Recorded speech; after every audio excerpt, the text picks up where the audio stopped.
They threatened a single mom and an autistic man, quietly, with complaints, deadlines, and whispers that could take her son away.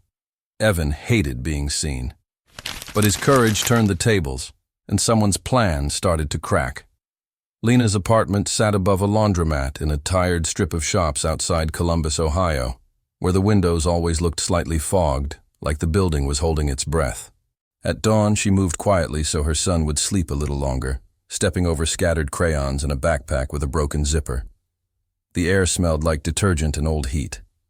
She pressed her forehead to the kitchen cabinet for one steady second, then smiled anyway, as if a smile could trick the day into being gentle. But the day didn't feel gentle at all, not lately. By the sink, a jar of coins waited like an accusation. She poured them onto the table and sorted them with careful fingers, making tiny stacks that never looked like enough. Rent, bus fare, lunch money. The school sent home another flyer about consistent attendance, as if love could fix a car that wouldn't start in winter. Her chest tightened with a familiar panic. Her brain racing ahead, predicting outcomes the way it always did when she felt trapped. She forced herself to breathe slower, because her son could read her fear like weather. He was 5, all elbows and soft questions, the kind of child who trusted the world even after it had already disappointed him. He ate cereal at the table and swung his feet, humming with milk on his lip, while Lena checked her phone for messages she didn't want to see. The custody app sat there like a cold little judge, reminding her of deadlines and rules and the way one wrong step could be used against her. She wiped the counter too hard, scrubbing at nothing, because it felt better than admitting she was scared. Downstairs, the laundromat woke up with its usual chorus, machines thumping, quarters clinking, voices murmuring in a dozen tired moods. Lena liked that sound. It meant people were still trying. She carried a basket of folded clothes for a customer who paid in cash and always smelled like cigarette smoke, then watched the woman leave without meeting her eyes. Lena didn't take it personally. In a place like this, everyone had learned to conserve their warmth, the way you conserve water on a long hike. Across the street, at nearly the exact same time every morning, Evan appeared on the sidewalk as if the day had scheduled him. He was in his late 20s, tall and careful, with headphones that looked too big for his head and a jacket zipped all the way up even when it wasn't that cold. He walked with measured steps, eyes fixed on a point that never moved, like looking up might invite the world to touch him. People called him weird in that lazy way that let them feel normal. Lena had heard it and hated how easy it sounded. He always stopped at the corner store and bought the same things, plain yogurt, a banana, a pack of gum, and always paid with bills that were already smoothed flat. The cashier sometimes sighed loudly, like Evan's exactness was an insult. Evan didn't argue.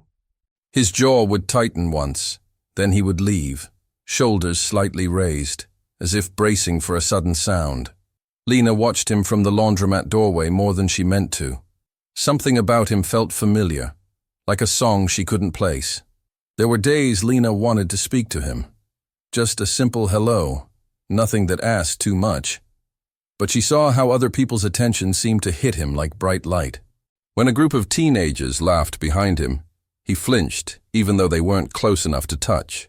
When a car horn blared, his hand clenched at his side, then relaxed with effort. Lena recognized that kind of invisible labor.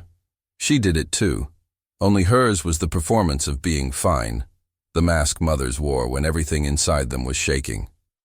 On Tuesdays, the school sent her son home with a paper saying he needed a dentist appointment soon.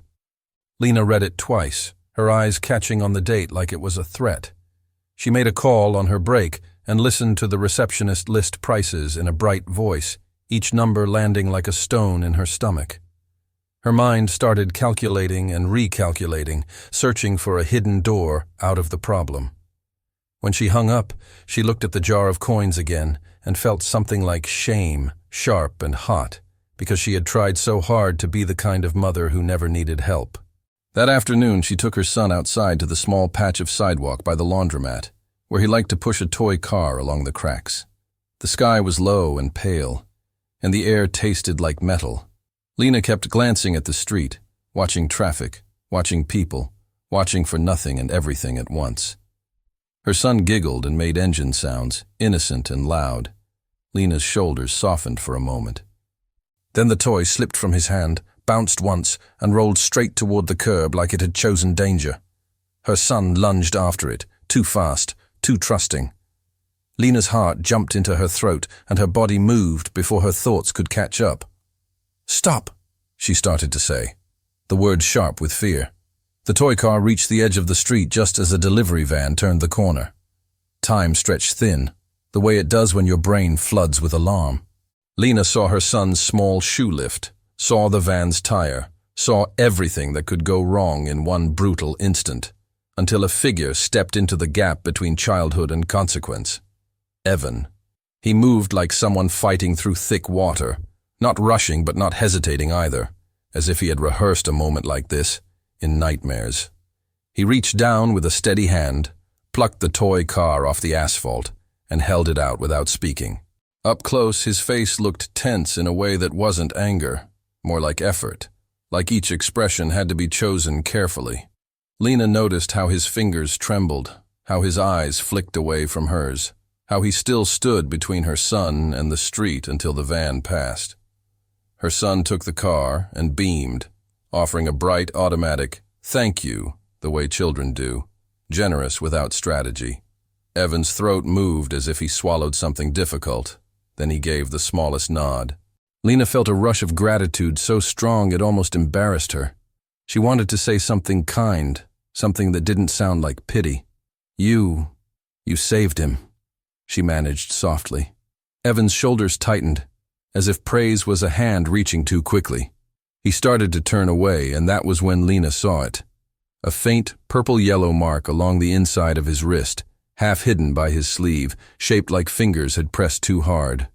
Evan tugged the fabric down fast, a protective gesture that came from somewhere old. He kept walking, head lowered, as though the sidewalk could erase him if he stayed small enough. Lena stood there holding her son's hand a little tighter than necessary, her brain filling the silence with questions it couldn't answer. And as Evan disappeared around the corner, she realized he always took the longest route home, like he was avoiding someone who knew his name. Before the scene fades, let this sit for a second. If Evan is so careful with the world, who made him afraid of being seen? Put your guess here below in the comments. What do you think that bruise really means? Lena kept seeing the faint bruise on Evan's wrist long after the street quieted. While her son pushed his toy car along the sidewalk cracks, she watched Evan disappear and felt a strange mix of gratitude and worry settle under her ribs. She told herself not to invent stories.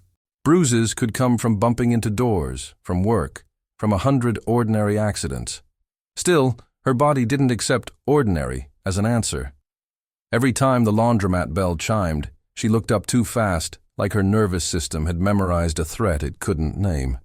That night, the laundromat glowed with harsh fluorescent light that made everyone look a little more exhausted than they wanted to admit. The machines thudded in steady cycles, a sound that usually soothed Lena because it was predictable. Predictable meant the brain could rest for half a second. She folded towels for customers who paid in wrinkled bills and avoided eye contact, as if being seen might cost extra. Upstairs, her son would soon be asleep, but for now he sat on a plastic chair, watching clothes spin like small planets trapped in glass. When Evan walked in, the room seemed to tilt toward him without anyone meaning to. He wore headphones and a jacket zipped up high, the kind of barrier that said, "Please don't touch my space." His steps were measured, like he counted them.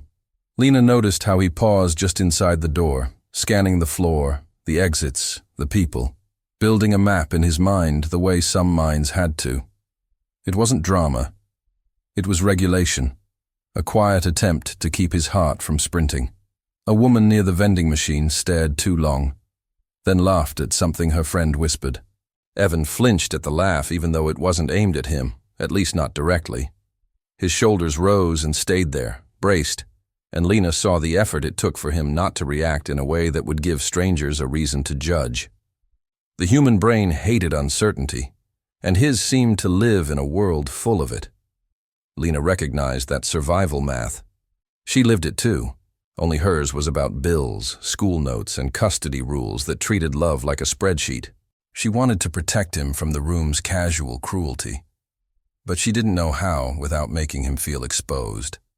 She dried her hands on her jeans and stepped from behind the counter slowly, keeping her voice gentle. "Hey," she said, like she was setting down something fragile. Evan froze. For a second he didn't look at her at all, eyes fixed on the tile pattern as if it could tell him what to do. Then he nodded, barely. "Hi," he answered, quiet and clipped, as though words had betrayed him in the past. Lena smiled without pushing it, careful not to trap him with friendliness he didn't ask for. "My son."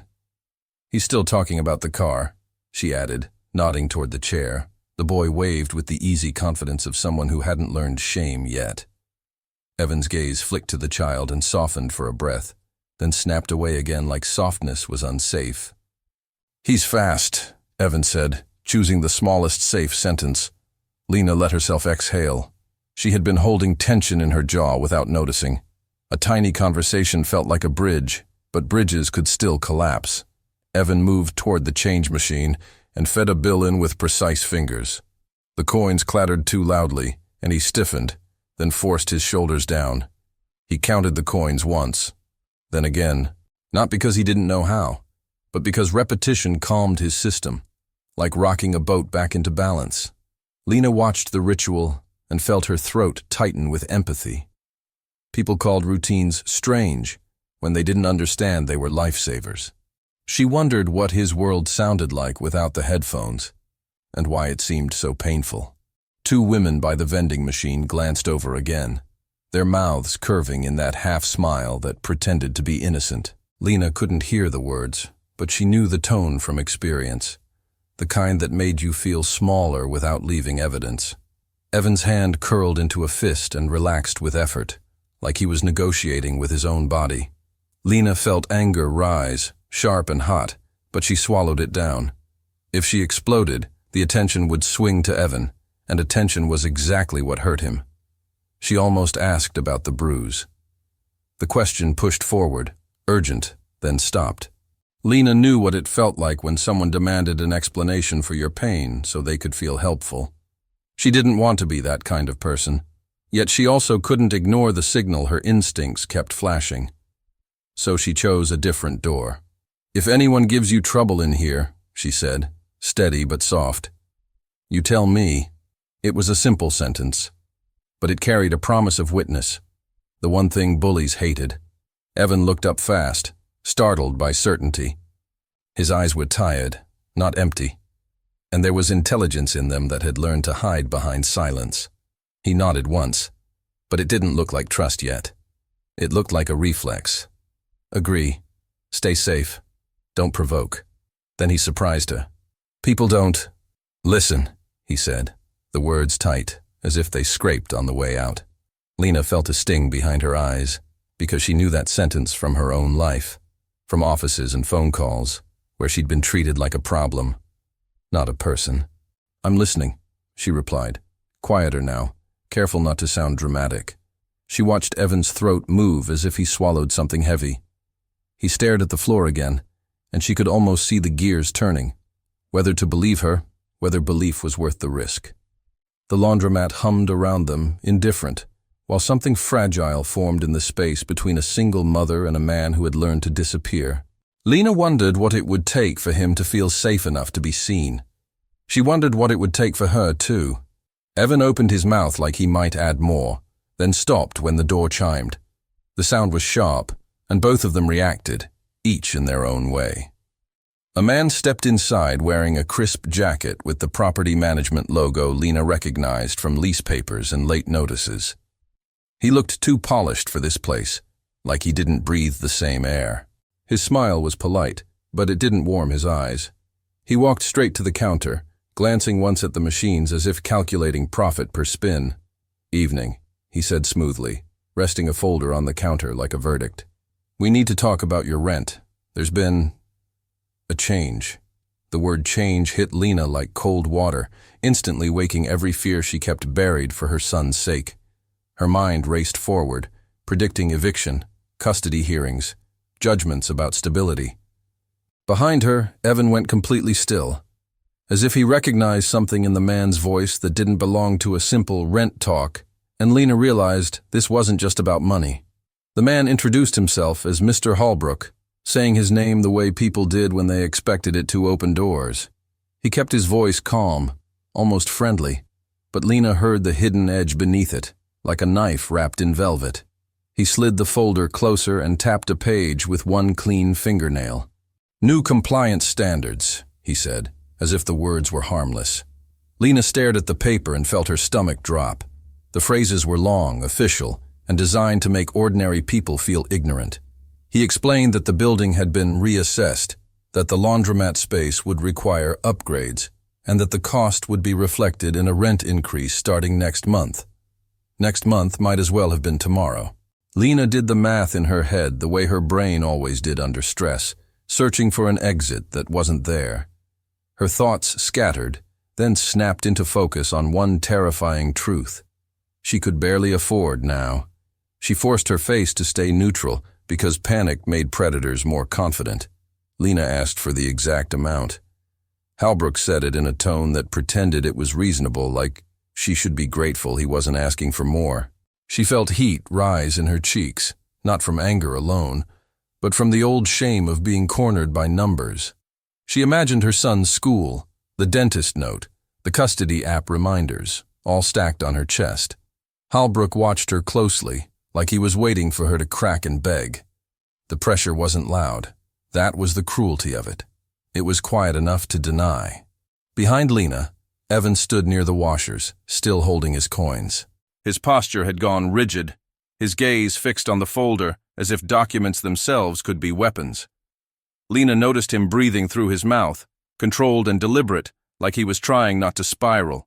The laundromat noise seemed sharper now, each clang and thump amplified by tension. Holbrook didn't look at Evan directly, but his eyes flicked over him with quick dismissal, the kind that reduced a person to a nuisance. Evan's jaw tightened, and Lena felt protective without fully understanding why. "I can't do this," Lena said, keeping her voice steady. "I pay on time. I keep the place clean. I haven't missed a month." Holbrook's smile didn't change. He nodded, as if he cared, then pointed to a line buried in the paragraph. "It's in the lease," he replied, soft and final. Lena knew that tone. It was the sound of someone who had already decided your life could be rearranged. Her brain threw up images of boxes, of her son asking where his bed went, of a judge calling her unstable. Holbrook added something else, almost casually, like an afterthought. "There have also been complaints," he said. Lena blinked. Complaints? The word landed wrong, like it didn't belong here. He didn't say who complained, only that there were concerns about professional conduct and customer environment. Lena's mind spun. She pictured her regulars, tired workers, elderly neighbors, parents washing uniforms. No one had ever said a bad word to her face. She felt the sudden sick clarity of sabotage, quiet, plausible, hard to prove. She asked what exactly she had done. Holbrook's eyes slid away for a second, and that tiny movement felt like confirmation.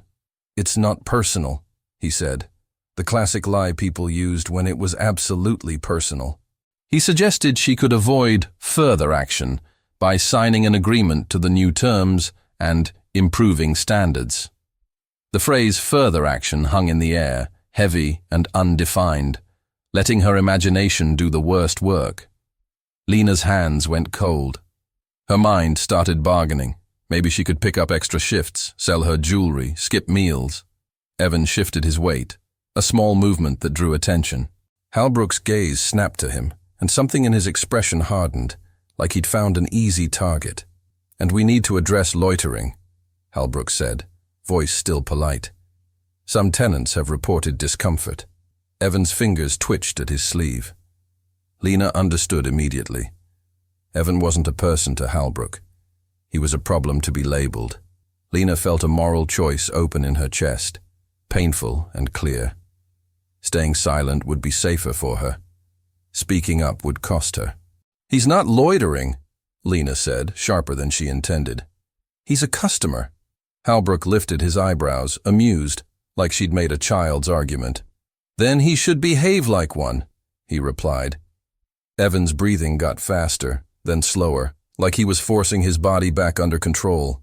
Lena wanted to step between them, but she also wanted to disappear. That was the trap. The world punished you for being visible and punished you for being quiet, and it called both outcomes your fault. Halbrook leaned closer, lowering his voice as if sharing a secret.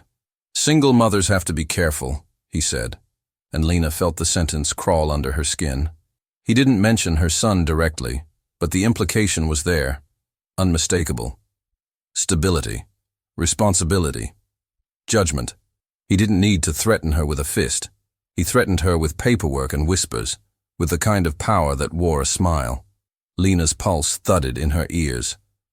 She nodded without agreeing, because she needed him to leave before her face revealed too much. After Halbrook walked out, the laundromat felt colder, even though the heaters were running. Lena stared at the folder like it might bite. Evan stood a few steps away, unsure whether to speak, his eyes flicking to her hands, to her face, to the door. Lena realized she was shaking. She pressed her palms flat on the counter to stop it, but her body didn't listen. Her brain kept projecting her son's future like a doomed movie. She had never felt so close to losing everything while still standing in the same room. Evan finally spoke, barely above a whisper. "He does that," he said.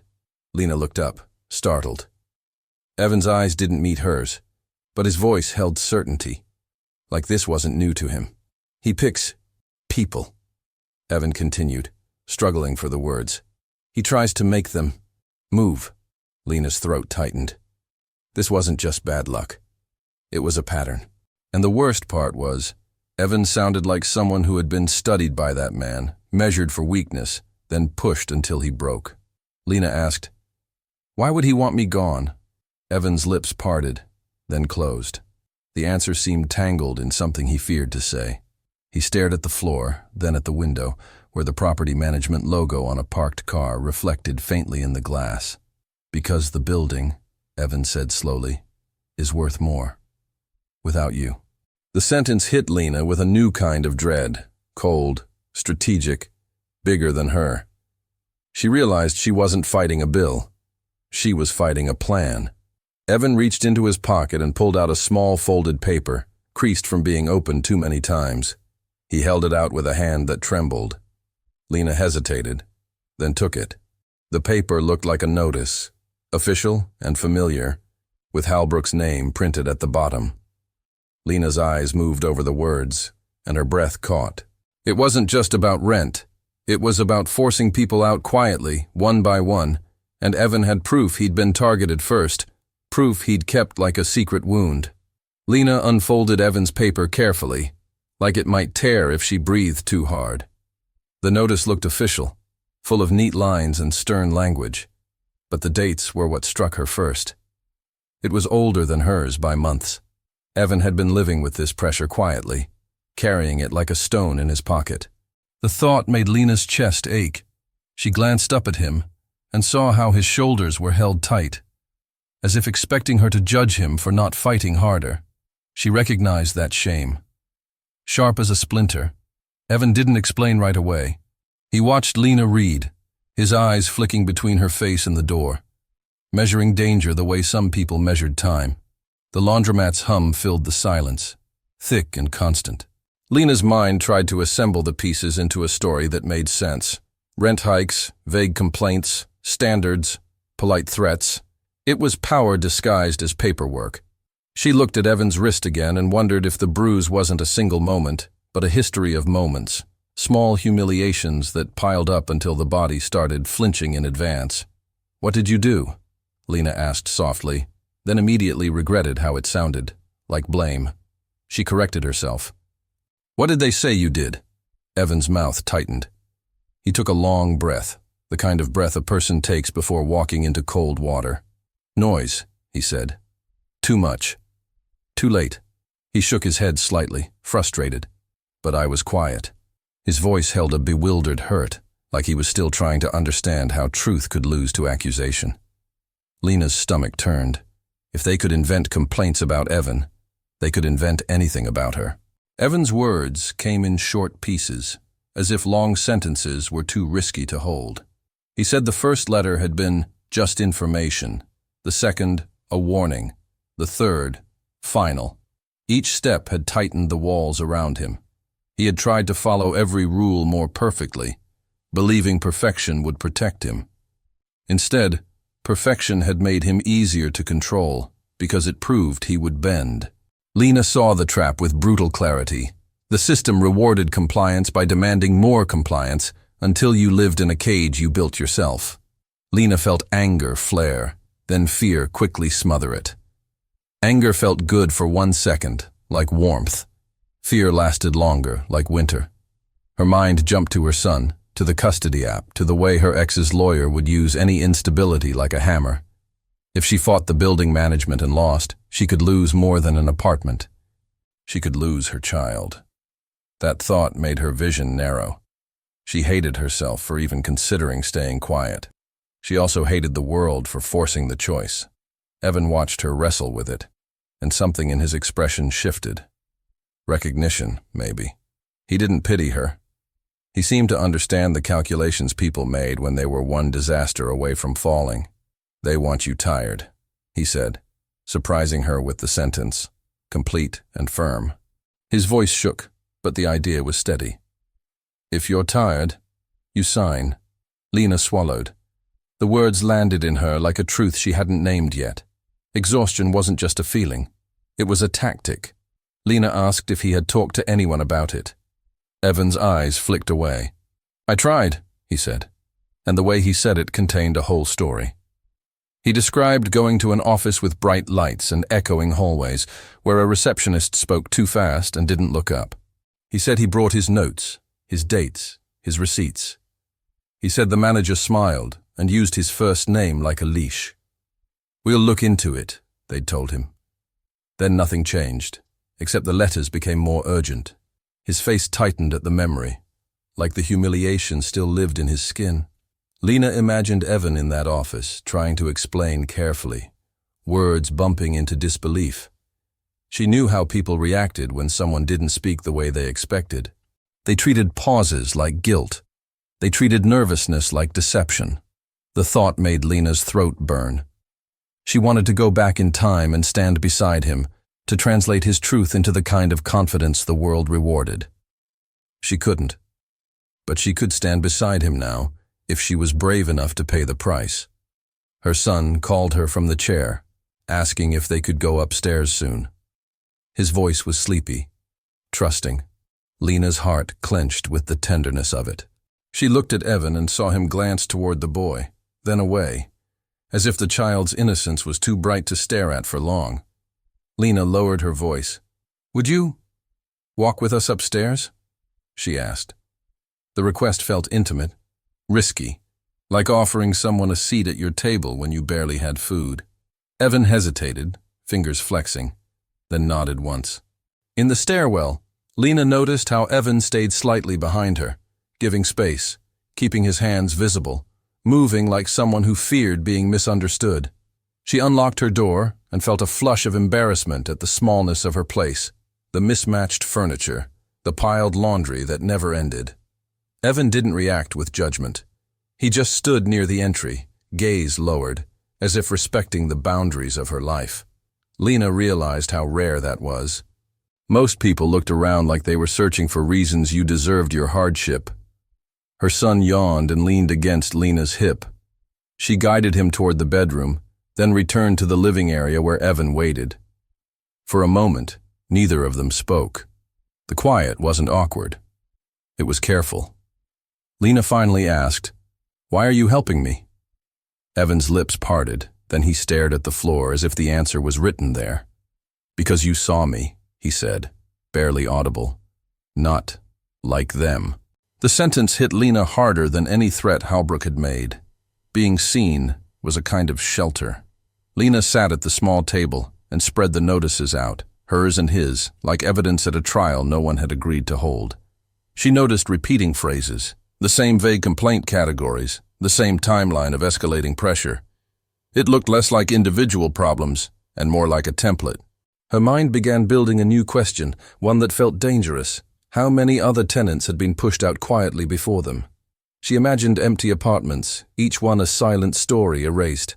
The building wasn't just raising rent, it was laundering people out. Evan reached into his pocket again and pulled out a small notebook with a worn cover. He held it close to his chest, hesitated, then opened it to a page filled with careful handwriting. Dates, times, names, short descriptions. It wasn't dramatic, but it was thorough, the kind of record someone keeps when their reality is constantly doubted. Lena felt a surge of respect and a chill. Keeping notes meant he had learned the world might not believe his memory. "I write so I don't get confused," he said, voice tight. Lena realized this notebook wasn't just evidence. It was survival. She leaned closer and saw Halbrook's name on multiple pages, always followed by phrases like smiled, said it's not personal, touched my arm, stood too close. Lena's skin prickled. The details weren't criminal. They were worse in a quieter way, designed to unsettle, to dominate without leaving bruises anyone would count as proof. Lena thought again of Evan's wrist and felt her stomach twist. Maybe the bruise wasn't from a fist.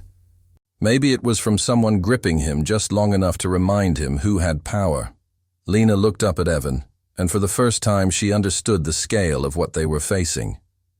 Not a single bill, not one complaint, but a slow machine that crushed people politely. She wanted to say, "We'll fight," but she didn't know what fight looked like when the weapons were contracts and gossip. Evan's eyes flicked to the window, where the streetlight cast pale bars across the floor like a cage. "He comes on Fridays," Evan said suddenly, voice small. "He'll come again." Lena's breath caught, because tomorrow was Friday. Friday arrived with a brittle cold that made the morning light look thin and unforgiving. Lena packed her son's backpack with the care of someone sealing a fragile life into a zipper, adding a snack, a note, a small toy for comfort. She kissed his forehead longer than usual, then forced herself to stop, because clinging could make him anxious. When he left for school, the apartment felt too quiet. Silence gave her brain room to sprint. It filled the space with worst-case scenes, an eviction notice taped to the door, a court letter, her child asking why they had to move again. Downstairs, she opened the laundromat early and wiped machines that were already clean. Her hands needed something to do so her thoughts wouldn't eat her alive. Evan arrived at the same time as the day before, as if his body was drawn by routine, even when routine hurt. He carried a small bag of detergent and his notebook tucked under his arm. Lena noticed he looked more alert than usual, like he hadn't slept much. His eyes kept darting to the door. "He comes mid-morning," Evan said quietly, not as a warning but as a fact written into the day. Lena tried to plan like planning could create control. She rehearsed what she might say to Holbrook, how she might ask for proof of complaints, how she might demand time. But each sentence she imagined sounded weak against his smooth certainty. Her mind kept circling the custody app, the way instability could be turned into a weapon. She hated that her love for her son could be used to silence her. That was the moral trap. Protect your child by staying small, or protect your future by risking everything now. The indecision tasted like metal. By late morning, regular customers drifted in. A nurse washed scrubs. A construction worker loaded muddy jeans. A college kid stared at a phone with headphones on, sealed off from the world. Lena watched them all with a new lens, wondering who else had been pushed, pressured, quietly threatened. The laundromat felt like a small island of ordinary struggle, and she realized how easy it was for powerful people to rewrite ordinary into disposable. Evan sat near the corner, hands folded, breathing controlled, like he was holding himself in place. When Holbrook walked in, he didn't bring anger. He brought confidence, which was worse. He smiled and nodded at customers like a politician, then approached the counter with the same folder, as if the conversation from yesterday had already been decided. Lena felt her heart thud once, hard. Her body wanted to shrink. She made herself stand taller instead, even though her knees softened. Evan's gaze locked onto Halbrook's hands, tracking them the way someone tracked a storm cloud. Halbrook opened the folder and spoke about timelines and deadlines, his voice smooth enough to sound reasonable to anyone who hadn't lived under it. Then he lowered his tone just slightly and said, "We can make this easy, Lena." Hearing her name from his mouth made her skin crawl. It was too familiar, like he'd earned it. "Sign today," he continued, "and the record stays clean." Clean. The word hit her like a judgment. She heard the unspoken threat behind it. "Don't sign, and the story we tell about you gets dirty." Lena asked again for the source of the complaints. Halbrook's smile held. "Multiple tenants," he said, vague on purpose. "Concerns about your professionalism, your temperament." Temperament. Lena almost laughed because the accusation was the opposite of what she'd been forced to become. She had learned to swallow emotions whole, to be polite even when disrespected, to keep her voice soft so no one could call her hysterical. Halbrook was trying to plant a label that would stick. The brain clung to first impressions, and he was trying to write hers for other people. Evan made a small sound, barely a breath, and Halbrook's eyes flicked toward him. It was like watching a predator notice movement. "And you," Halbrook said, still polite, "shouldn't be here during business discussions." Evan's shoulders lifted in a reflexive brace. Lena felt a flash of anger so sharp it cleared her fear for a moment. "He's allowed to be here," she said. The words came out steady, surprising even her. She could feel customers listening without looking, pretending not to hear while their bodies leaned toward the tension. Halbrook's gaze returned to Lena, and his smile sharpened. "I admire your loyalty," he said, like loyalty was childish. "But you have a child. You understand priorities." Lena's mouth went dry. He hadn't said her son's name, but he didn't have to. Her brain filled in the rest. A call to child services, a note in a file, a whisper to a judge about instability and unsafe environments. Her maternal instinct screamed at her to end the conflict. Sign, smile, survive. It was the oldest manipulation in the world. Make a mother choose between dignity and security. Lena forced herself to ask, "What do you really want?" The question hung in the air, raw and honest. Halbrook blinked once, then recovered. "Compliance," he said. "Standards." He tapped the page again, as if the paper was truth itself. Evan's fingers twitched, and Lena saw him glance toward his notebook, then stop, like even reaching for it felt dangerous. The room seemed to hold its breath with her. She realized that Halbrook wasn't just selling a rent increase. He was selling helplessness, trying to make her accept that resistance was pointless. A woman loading a dryer paused and looked at Lena with sympathy, then looked away quickly, afraid sympathy might become involvement. Lena understood. People avoided conflict not because they didn't care, but because caring felt expensive. Halbrook counted on that. He kept his voice low, private, forcing Lena to lean closer if she wanted to hear, forcing her into his space. "Sign," he repeated, softer. "And I can forget the complaints." Forget. As if he had invented them like a story, and could uninvent them just as easily. Lena's hand hovered over the pen he offered. Her fingers tingled, her vision tunneled briefly, a stress response that made the room feel unreal. In her mind she saw her son's face on the first day of school, proud and small, trusting her to keep life stable. She also saw Evan's notebook filled with dates and small humiliations, proof that stability could be stolen slowly. She realized that if she signed, she wasn't just paying more money. She was agreeing that power could lie and call it policy. She felt nausea rise because her conscience was fighting her fear. Evan suddenly spoke, voice shaking but clear. "You can't," he said, not to Halbrook, but to Lena. The sentence was small, yet it cut through the fog. Lena looked at him, and for a second she saw the cost of his courage. His flushed cheeks, the way his hands trembled, the effort it took to form words under pressure. Halbrook's eyes narrowed slightly, and the air changed.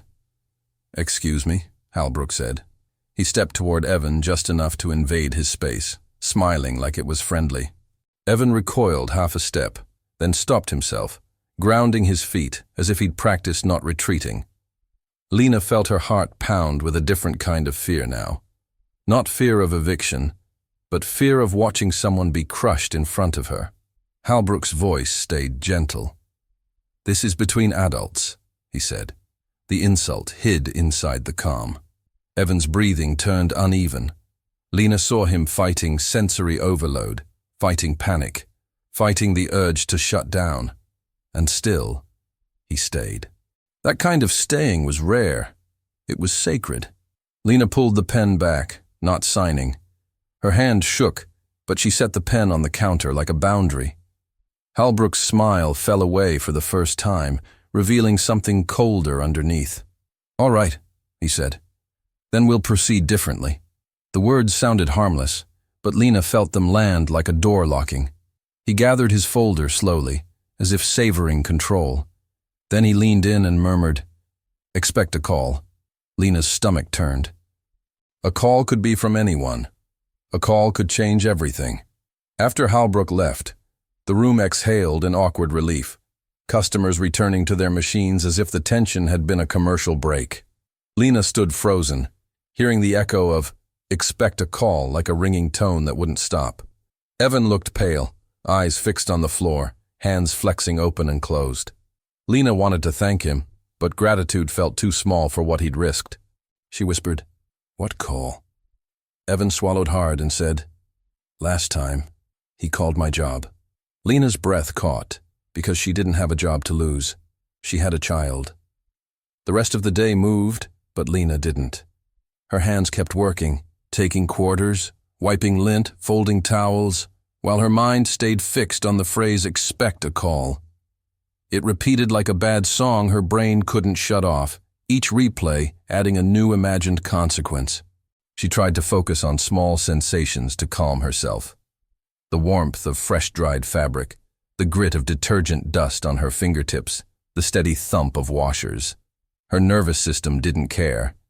It kept scanning for danger, turning every sound into a possible warning.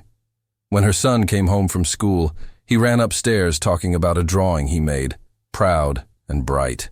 Lena laughed at the right moments, asked the right questions, and felt like an actor in her own life. She hated that she was good at pretending. She heated leftovers and watched him eat, noticing the way he trusted her completely, as if her arms could hold the whole world back. That trust made her chest hurt. Love wasn't just warmth. Love was responsibility sharpened into fear. She tucked him into bed and stayed beside him until his breathing softened. Only after he slept did she let herself open her phone. She checked the custody app, half expecting a new message that would slice her life in two. Nothing. She checked her email. Nothing. The lack of news didn't calm her. It made her more alert, because waiting was its own kind of torture. Her brain tried to fill the silence with patterns, because the human mind hated randomness. She stared at the ceiling and remembered Halbrook's smile, how it stayed smooth even when he threatened her future. She wondered how many people he'd broken while sounding polite. Downstairs, Evan lingered near the laundromat door, as if leaving would make him abandon her to the dark. Lena stepped outside and found him under the streetlight, shoulders tense, hands tucked into his jacket pockets. He looked like someone who had stepped into a storm and was still hearing thunder inside his bones. "He called my job," Evan repeated, voice quiet. "He said I was unstable." The word landed with deep shame, as if Evan had been called dirty in public. Lena felt anger flare again, hot and clean. "That's not true," she said. Evan's eyes flicked up, startled by certainty. Evan explained in fragments, each piece pulled out with effort. He had worked at a small grocery store, stocking shelves at night when it was quieter. He liked the routine, the labels, the order. Halbrook had shown up once, smiling, talking to the manager like an old friend. The next week, Evan's hours were cut. Then he was let go, politely, with vague reasons. No one said Halbrook's name out loud, but Evan felt the shape of it behind every excuse. He had learned something painful. Power didn't need proof. It needed permission. Lena listened and felt her own fear shift into something sharper. Halbrook couldn't fire her from a job, but he could attack the one role she couldn't replace. Mother. He could plant doubts with the school, with neighbors, with anyone who might be asked later, "Is she stable?" The thought made Lena's mouth go dry. She pictured a social worker's neutral face, a clipboard, a living room inspected like a crime scene. The danger wasn't loud. It was the slow erosion of credibility. It was a story written about her while she was busy surviving. She told Evan about the custody arrangement, about how her ex didn't want to parent but did want control. She didn't go into every detail, but she said enough for Evan to understand why a single phone call could become a weapon. Evan nodded, eyes fixed on the pavement, as if looking at her pain might overwhelm him. He likes stories, Evan said. He tells them first. Lena felt that land like a truth. Whoever spoke first often won, because the brain clung to the first version and doubted the rest. Halbrook was building a narrative, and she was already behind. The next morning, Lena walked her son to the bus stop with a smile that felt stapled to her face. She kept her posture relaxed because she had learned that people watched single mothers like they were waiting for proof. A neighbor waved. Lena waved back, overly warm because warmth could be armor. She hated that thought. She hated living like her life was always on trial. When the bus doors folded shut and her son's face disappeared behind the glass, Lena felt a sudden emptiness, like the world had taken her breath as collateral. Back at the laundromat, she tried to act normal. She greeted customers, swept the floor, rearranged detergent bottles that didn't need rearranging. Then her phone rang, unknown number. Her blood chilled. She stared at the screen as if it were a snake. She almost didn't answer, because answering felt like inviting harm in. But not answering felt worse, like leaving a door open in your mind. She picked up, voice steady by force. "Hello," she said, and heard a woman's voice, professional, calm, the kind that sounded trained to be neutral. The woman introduced herself as Ms. Caldwell from a family services partner organization, and Lena's stomach dropped so hard she felt dizzy. The voice wasn't cruel. That was what made it terrifying. It was polite, procedural, impossible to argue with. Ms. Caldwell said they had received a community concern and needed to schedule a routine wellness check. Routine. Lena tasted the word like ash. Routine checks didn't happen to everyone.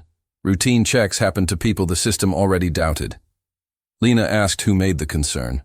Ms. Caldwell said she couldn't disclose that information. Lena's mind raced, searching for the safest response. She knew how the brain reacted under threat, fight, flight, freeze, fawn, and she felt all four pulling at her at once. She wanted to fight, to demand fairness. She wanted to flee, to pack a bag and vanish. She wanted to freeze, to become invisible. And she wanted to please, to say yes quickly, so they wouldn't suspect resistance. She chose the middle path, the one that felt like walking a tightrope. "Of course," she said. "When would you like to come?" Her voice sounded too calm, which made her feel guilty, like calmness was a lie. After the call, Lena sat on the counter stool and stared at the wall until the machines blurred. She felt humiliated, even though no one had accused her directly.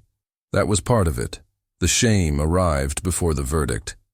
She imagined someone peering into her fridge, into her cupboards, into her child's closet, searching for signs she wasn't enough.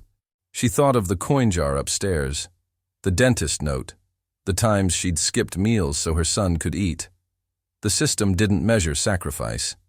It measured surfaces. Lena wiped her eyes fast, angry at herself for leaking. Evan arrived mid-afternoon and took one look at her face. He didn't ask a lot of questions.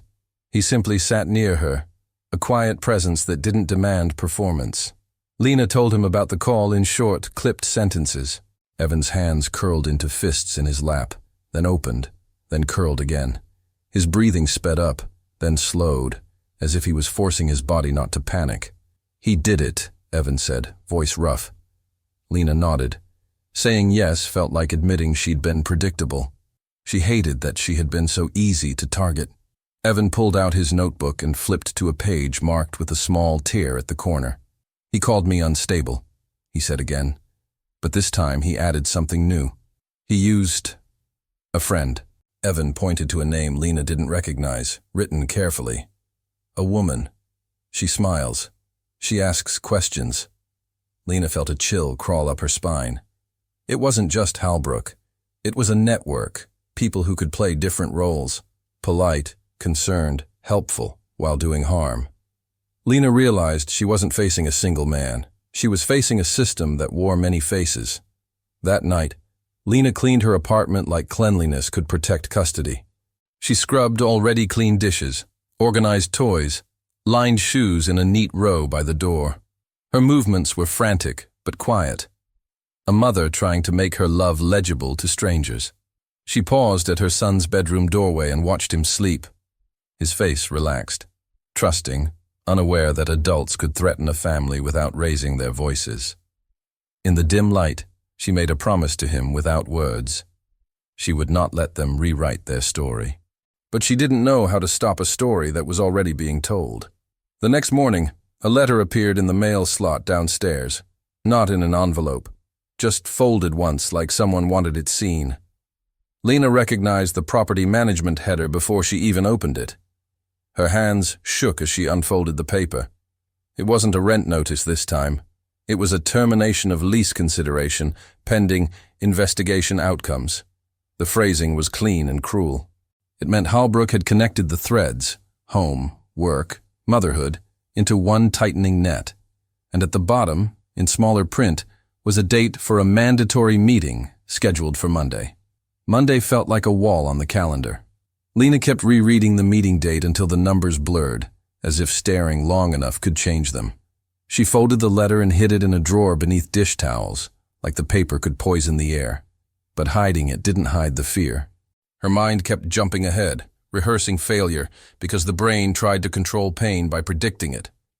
The wellness check was scheduled for Tuesday, which meant she would face the landlord first, then the system that judged mothers second. 2 doors, 2 locks. She cleaned again, more carefully, then stopped and felt sick at herself. Love shouldn't have to prove it belongs in a home. She opened her fridge and counted meals like a gambler counting chips, wondering how hunger looked on a form. Evan came by before closing, his routine slightly off, which told Lena how much this was costing him. He stood near the counter, hands tucked in his sleeves, eyes avoiding the bright lights. "Meeting," he said, as if the word tasted bitter. Lena nodded. She expected advice. Instead, Evan asked a question that landed heavy. "Do you have anyone who believes you without evidence?" Lena thought of her ex's lawyer voice, smooth and certain. She thought of neighbors who smiled but didn't get involved. She thought of family far away and friends too tired to carry more. "Not really," she admitted. The honesty stung. Evan's jaw tightened, and Lena saw anger there. Not wild, but focused, like a line drawn in ink. Evan pulled out his notebook and turned pages with careful fingers. "They repeat," he said. "Same words, same steps." He showed her lines of dates and short notes. Complaint, warning, deadline. The pattern was so clean it felt designed. Lena's fear shifted into clarity. This wasn't chaos. It was strategy, and strategy could be countered. She asked what he wanted to do. Evan swallowed, like the idea itself was hard to carry. "We make our own record," he said. "Before Monday." Lena felt a spark of hope and immediately feared it. Hope made you visible. Hope made you act. But sitting still was already hurting them. She nodded slowly, letting the decision settle into her bones. They started with small truths that couldn't be argued.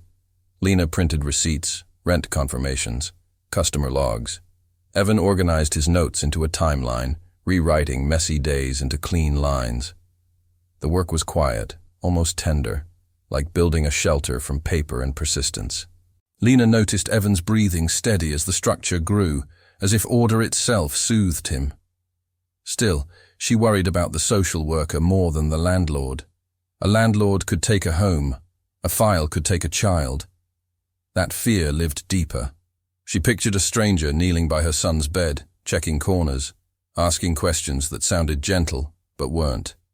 She hated the way her heart raced at the thought, as if her own body suspected her.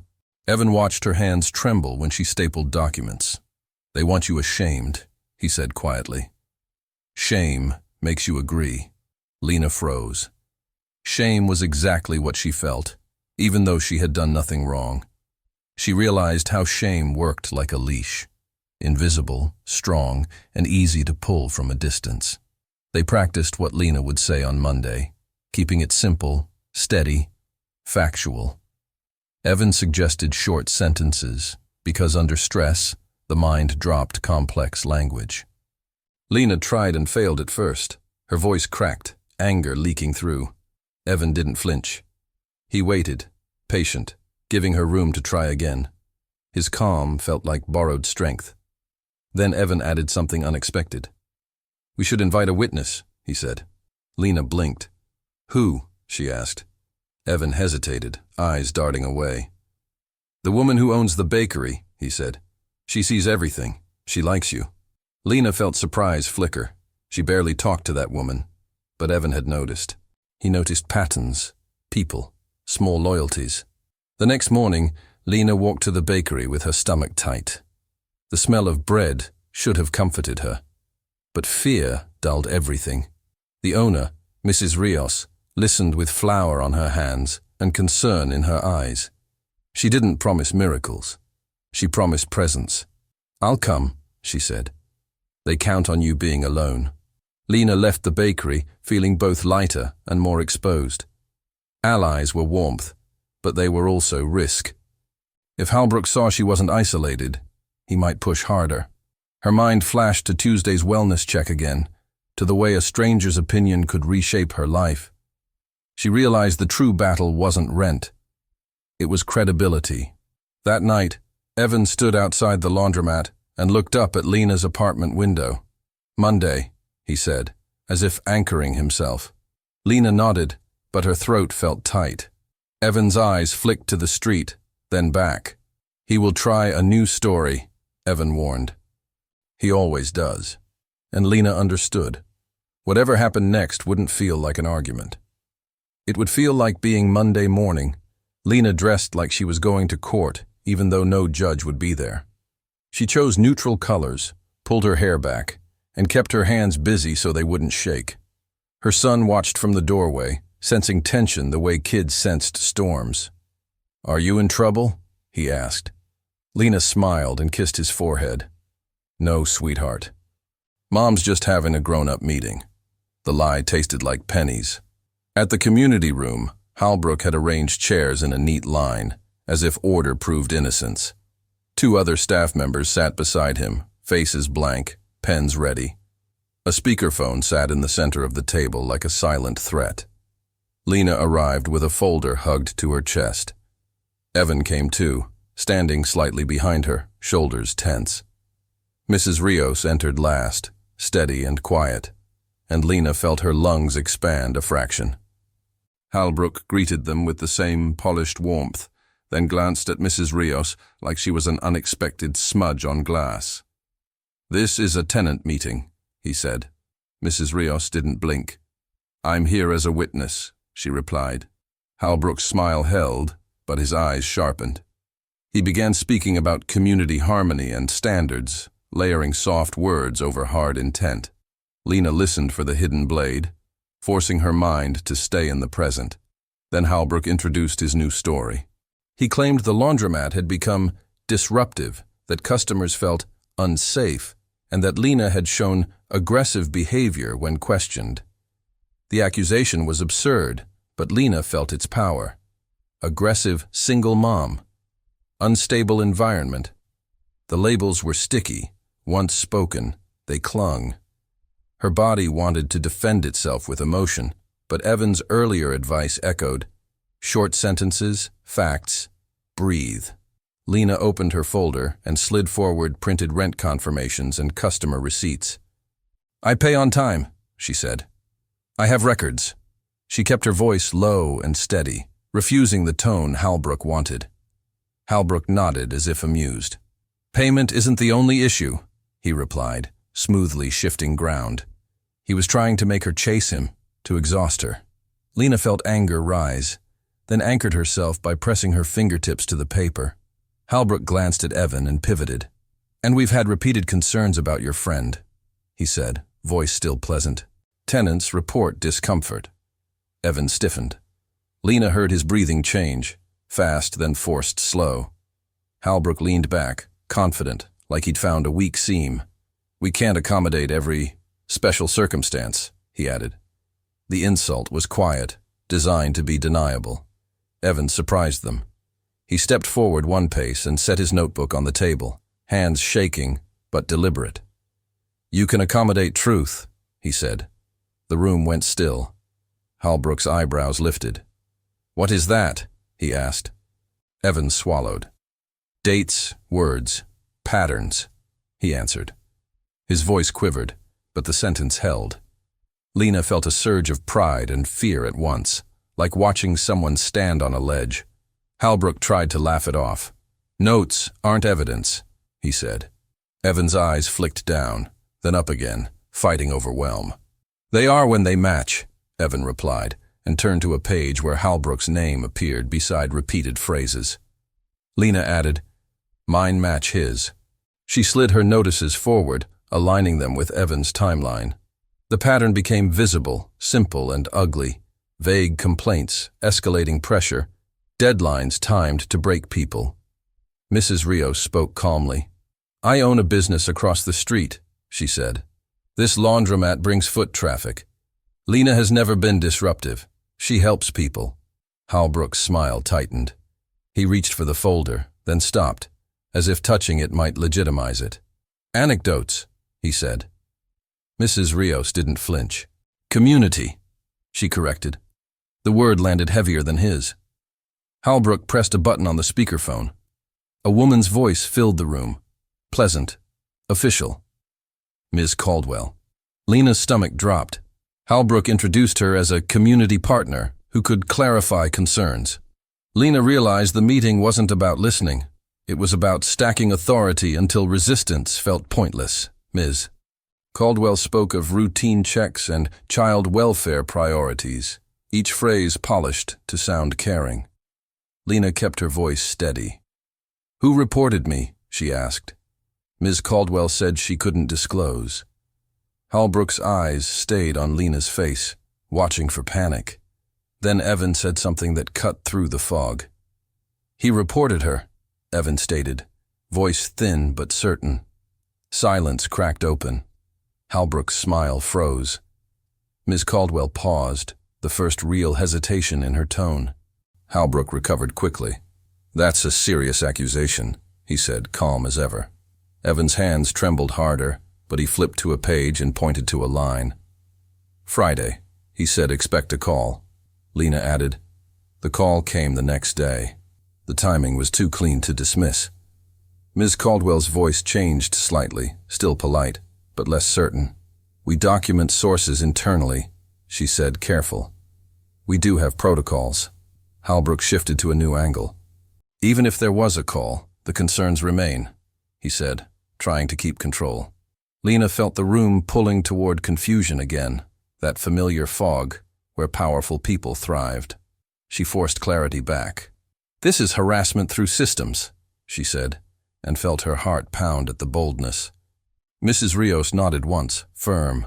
Evan stared at the table, breathing through panic, but he stayed standing. Halbrook ended the meeting with a promise to review materials, a phrase that sounded neutral and meant nothing. As they stood to leave, he leaned toward Lena with that velvet knife softness. "You've made this complicated," he murmured. Lena met his eyes, surprised by her own calm. "You did," she replied. Outside, Evan exhaled like he'd been underwater. But Lena saw Halbrook watching them from the doorway, already calculating his next story. Tuesday's wellness check arrived with a knock that sounded gentle and felt violent.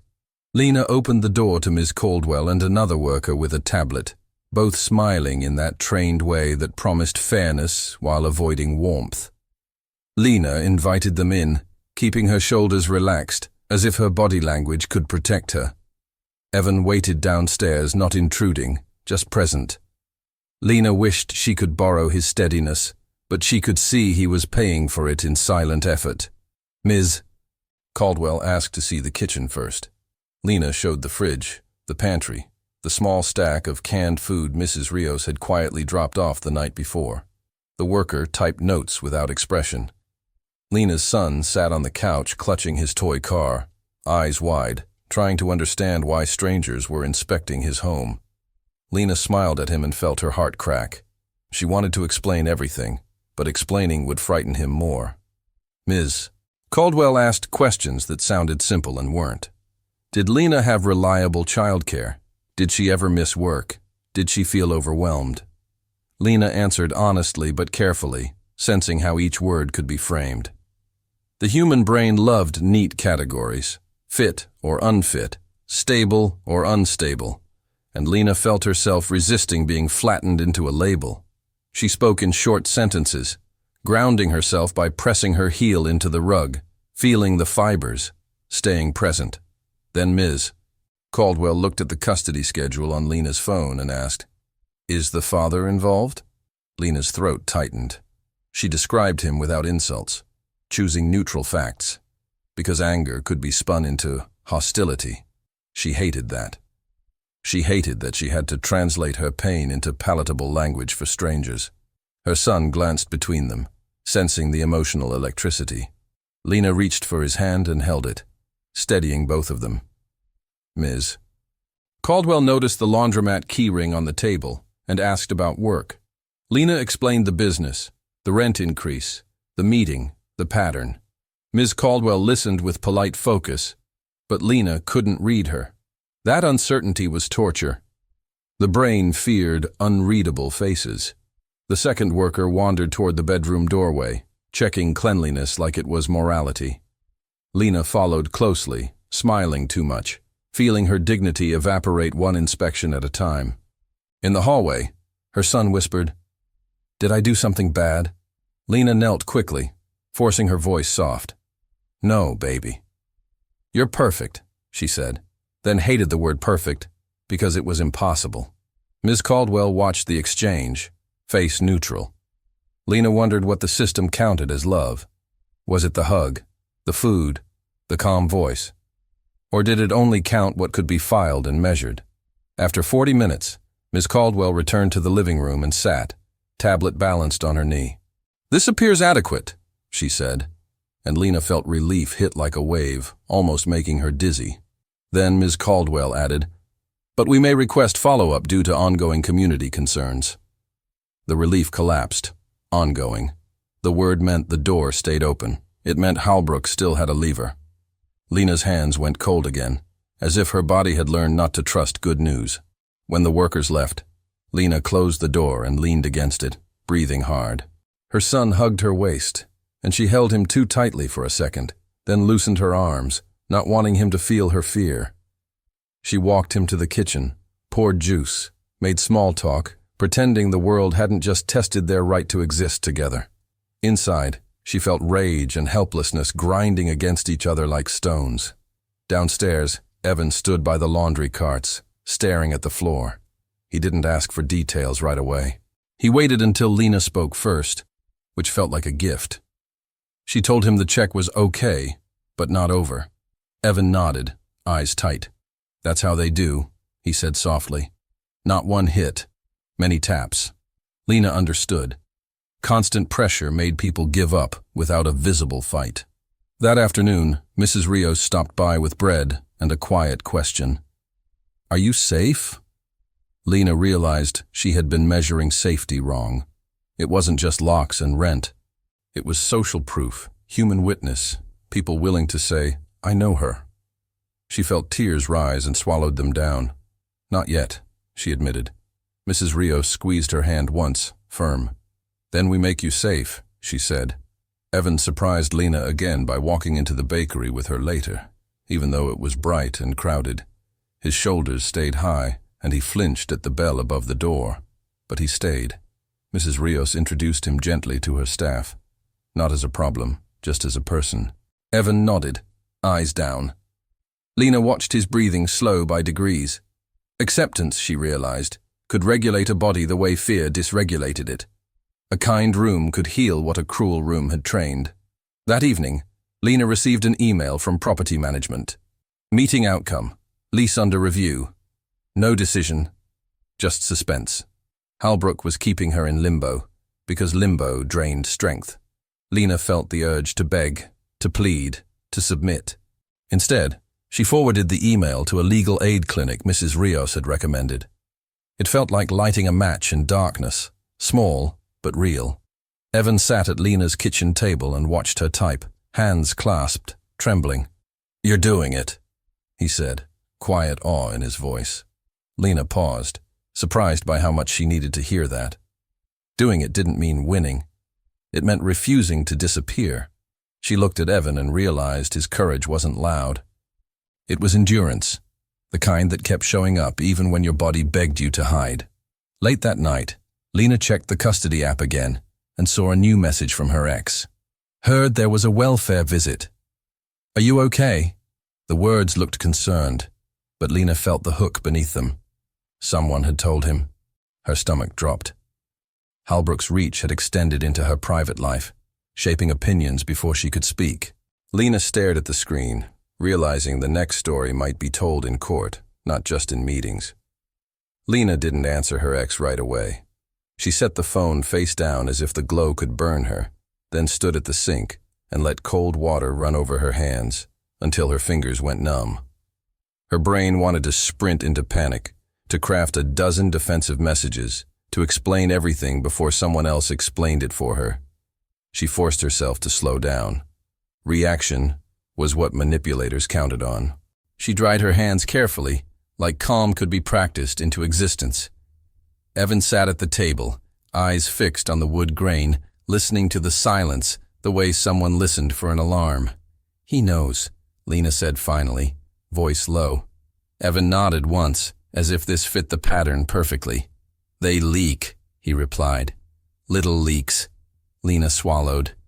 A leak didn't feel like an attack. It felt like an accident. That was why it worked. By the time you realized it was deliberate, the room was already flooded.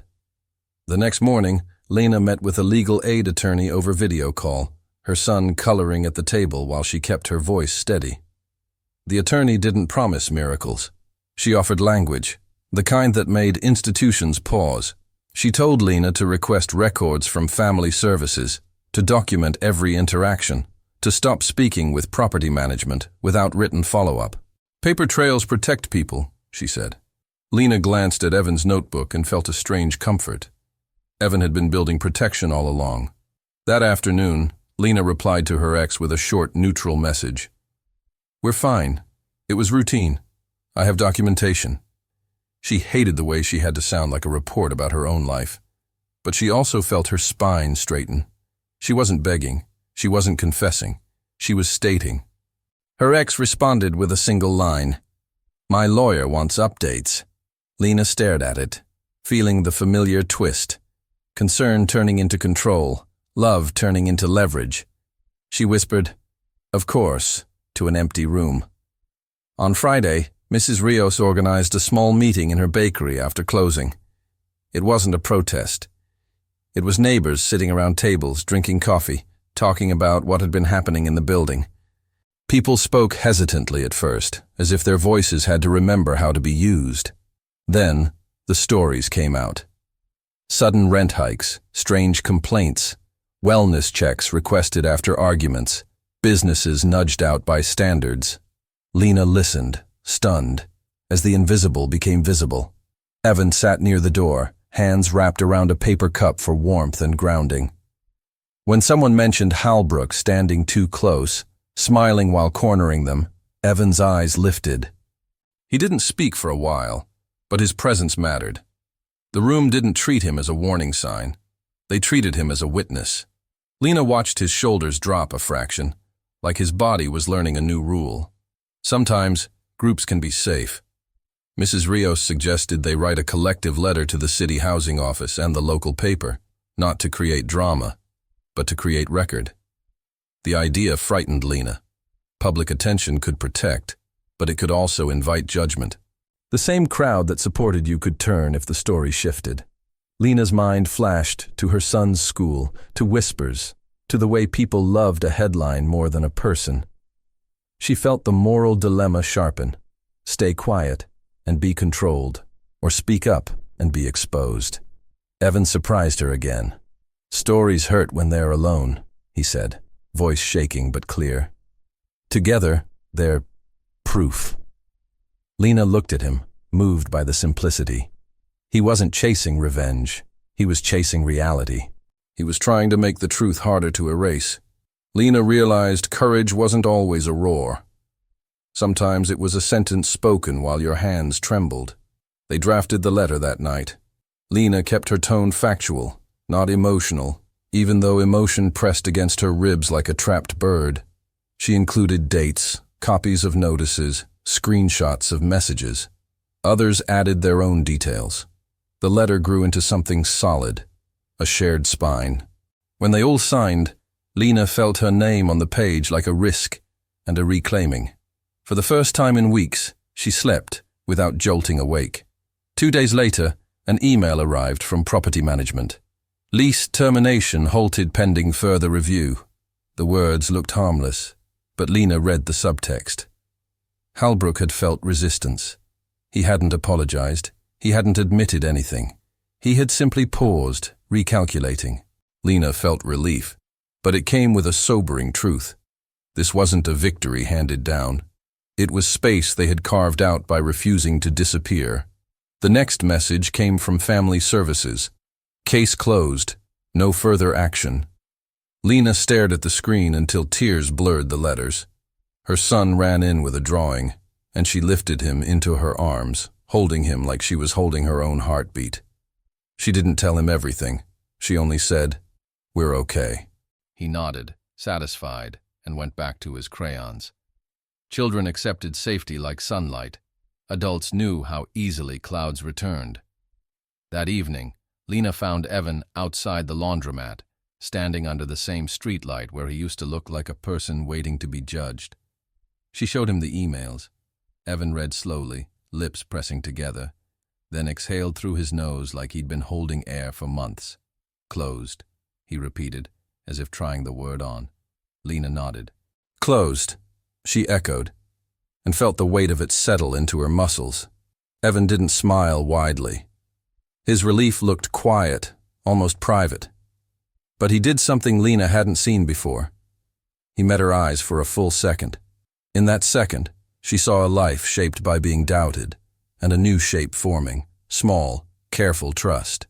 "You saw me," he said again, "and you didn't stop." Lena felt her throat tighten. "You didn't stop either," she replied. It wasn't comfort. It was respect. Weeks later, the laundromat felt different, not because the machines changed, but because the air did. People greeted each other more. The bakery and laundromat shared customers like neighbors again, not strangers passing silently. Evan started helping Mrs. Rios with evening stocking once a week, a quiet job in a kinder room. Lena watched him find steadier ground, and in doing so, she found some too. The world hadn't become gentle, but it had become less lonely. Lena understood something she hadn't known before. Systems didn't always fall because someone strong attacked them. Sometimes they weakened because ordinary people refused to accept the stories written about them. She looked at her son laughing on the floor, toy car racing across a rug, and she felt a calm she didn't have to fake. And when she glanced at Evan, she saw not a man hiding from being seen, but a man learning he deserved to be. Subscribe for more stories like Lena and Evan's. Hit like if you believe struggling families deserve dignity, and comment below. What part hurt you most? Lena's fear of losing her son, or Evan being treated like a problem?